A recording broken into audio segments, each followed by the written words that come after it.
Rings of Power, Episode 3. Leave your thoughts in the comments below. We value your opinion. Without further ado, let's get the show on the road.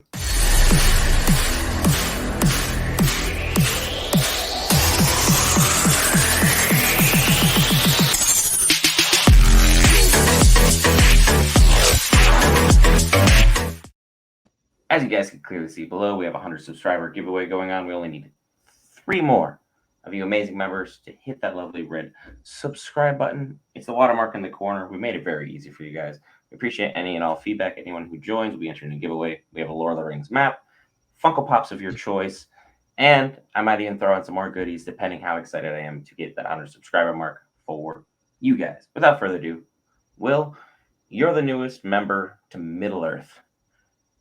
This show is for you. How do you feel 3 episodes in, other than confused? All right. Well, the fact is that I've only watched the Lord of the Rings movies, freaking like maybe twice each. I'm trying to put everything together. I do recognize some characters and stuff.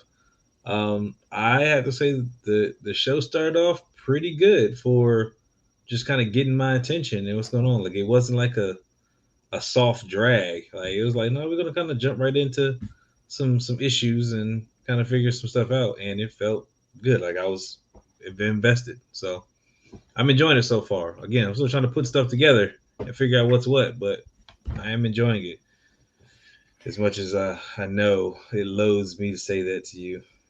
Oh, I love hearing that new people are coming on for this show. There's a lot of people who are gatekeeping this show for whatever reason.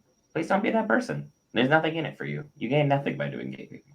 You're just merely turning off people to things that you could have a lot of amazing conversations with somebody who can slowly become one of your friends. Hell, I became friends with this guy because we started having some friendly conversation about Marvel because I don't know a lot about Marvel. He know quite a bit. So I'm not going to do the same with Rings of Power. That being said, there was a huge bomb that they dropped on us in this episode. Adar. Well, it's weird that the orcs are using the word Adar. Adar is Elvish. Adar in Elvish means father. So whoever their Adar is, they believe is their father, their creator, which led us to finally figure out who this mystery man is. Probably Sauron. In all likelihood, Sauron has returned. He's also known as Anatar or Adar, and Anatar was his fair form. Adar probably what the orcs reference him as, and then Sauron is what everyone else references the Dark Lord as. And I have to say, if we're getting the reveal 4 episodes in, I'm very hyped for where the show is going because it's going 0 to 100 very, very quickly. We covered a lot of great stuff in this episode, also pertaining to the Harfoots.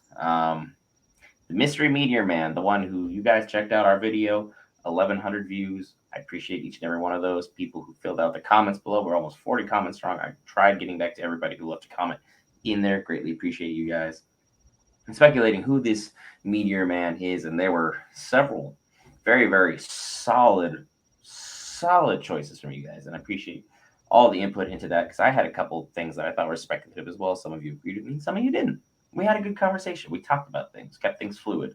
But either way, Meteor Man helping out the Harfoots, helping them not fall behind during their whatever long migration is that they are doing. Hopefully, none of them die by bees. Were you just as taken aback as I was at how light they brought that up? That someone just died by bees and they just started laughing? Like, that's a laughing matter. I mean, it just a joke popped in my head from a comic a while ago. It was like, why would you go over by that bush if there's bees? Just leave it alone. But apparently, somebody was messing with bees. So. It reminds me of the Words with Friends game, the adult version. What's that one? Uh, I haven't played it.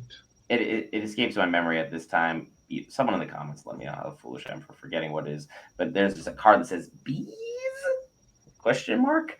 And a lot of people play it in a lot of weird instances, and it's hilarious, makes me laugh. And I felt that way about this episode. This episode was, in my opinion, not as good as the first 2, but I'm still very, very much liking what I'm seeing right here. Because I mean, we're only 3 episodes in. I'm significantly more invested in this than I am right now, say, House of the Dragons. I was more invested in this than I was in anything Marvel's put out of late, significantly more than anything DC's put out of late. So they've spent every penny in their budget, and I have to say this is probably one of the most visually pleasing shows I've ever seen. Do you have any thoughts on that, considering how much money they put in this, the most of any TV show I ever? mean, they're trying to put their money where their mouth is, and I'm getting invested in the characters, trying to understand. Don't kill me. I don't know all the names and stuff, but the elf from the pit and stuff like that. He's trying to get stuff done, and his lady, the kid, what's going on. Like, I'm really trying to figure, okay, where's this gonna go? How's this gonna change? So they got my attention very well, and the visuals and stuff are really kind of setting the pace because I can clearly see the characters. I see the emotion they're going through. I'm seeing these little symbols and stuff, like all the cool little light features and stuff, like with the boat was going into the thing, and then the meteor came across. Everything was looking really good. So they're not playing around, and I think that they're really gonna, you know, really step it up when we get to whatever the finale is. Like they're gonna do some really awesome stuff. Gonna say the elf is created specifically for this show, the one that you're referencing. I'm very invested in this character right now. He's my favorite character I've seen on screen. He's very consistent. He's got an excellent delivery. He's got very good poise. I'm very, very much invested in what he's got going on. Elendil is a nice character that we got introduced to. Isildur is a huge name. Huge name. Isildur is the one that ends up with the Ring of Power cutting off the ring directly from Sauron's finger and then decides not to throw the ring into the fires of Mount Doom. So that's kind of a big, oh, great. Good job, Isildur. Well done. You messed up. Him and Elrond will have I'm sure, an interesting conversation about that when we get to that point with everything going on. I kind of wish we got a little bit more of Khazad Doom in this episode, but Galadriel and Halbrand are definitely having an interesting relationship going on, and they got a weird dynamic for their friendship.